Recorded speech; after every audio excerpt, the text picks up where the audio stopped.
Hi, I'm Alice Romagnoli. The play Crazy for Loving You has evolved in this crazy, bipolar, virtual loop of grief, laughing, and complete hysteria. And I think it's amazing. It's just been great to get back into the room and rehearse across from people as opposed to on a Zoom call, which, while worked a lot better than expected, it's just being in the room with your fellow actors is just so much better. Last Wednesday we were given the first draft of the script by Sam and started working on it over the weekend, focusing on our individual characters, and just within 1 week we've managed to put together something which I think is formidable. The rehearsal have been amazing and challenging because Sam wrote and directed the play, so we have to act in front of the writer. She knows every line, she knows what she wants with the play and everything. So it can be really scary, but also a great opportunity. I'm really glad I did that. We got to know the characters pretty early on, which is great because then putting the whole play on its feet was easier, I feel like. Really interesting because once we'd done this scene, we then got to see that translated into the actual script. So lines were written for us and everything, so that's been really cool. So yeah, I think that's probably been my favourite part. It was really interesting working together, like really closely as an ensemble, because we have like a scene where we have to say one line after another all together. It was really, really difficult at the start to keep rehearsing it over and over and over again all together to try and get it on point. But as soon as we all focus and we're in tune together, it goes great and it's amazing. And yeah, I'm just feeling really positive about it. It's exciting to we're going to be translating the rehearsals from the studio to a tech tomorrow on Monday, and I'm just incredibly excited to see how it looks in the theatre and how it feels.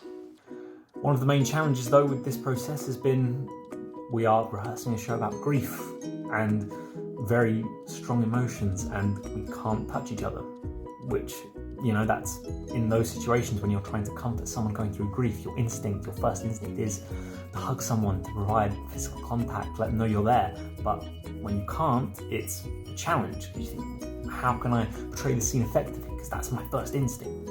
But actually, it's forced, I think, all of us to try and make more creative decisions and trying to think outside the box in how to display the scene effectively and get all the emotions across without touch.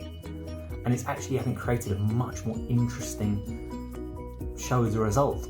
Real is the word I would use. We were all quite open in sharing experiences that we've had that made us feel grief or loss or any of the themes that this play goes into.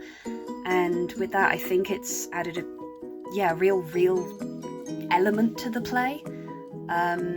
You know, people aren't crying 24/7 and having breakdowns and screaming, because that's not realistic. Most of what you try to do is deal with it and move on, I think. So yeah, I think the play's got a really gritty aspect to it, which I really like, actually, especially this one scene where I won't give spoilers, but it made all of us cry, put it that way. So when I heard about the idea of rehearsing a play while keeping a distance to each other, I thought it's going to be really annoying. I thought it's just going to be a huge struggle. But I was actually surprised.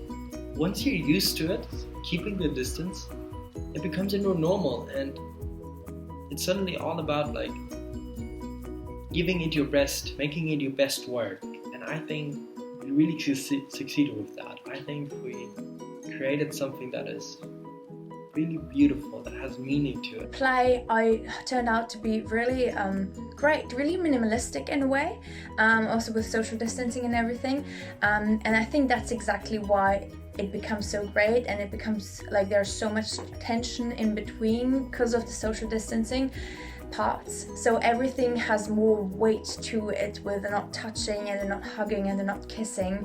So I'm really excited because we're going to go to the theatre and it will be my first time performing in a theatre and coping with the light, with the placement on the stage and everything.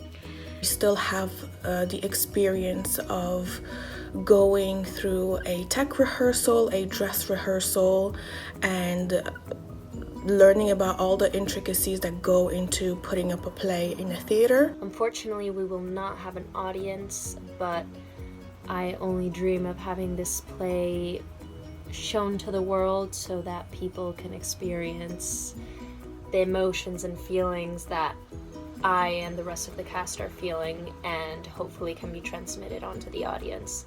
Whether it's crying, laughing, heartwarming, sadness, and general awe. Thank you.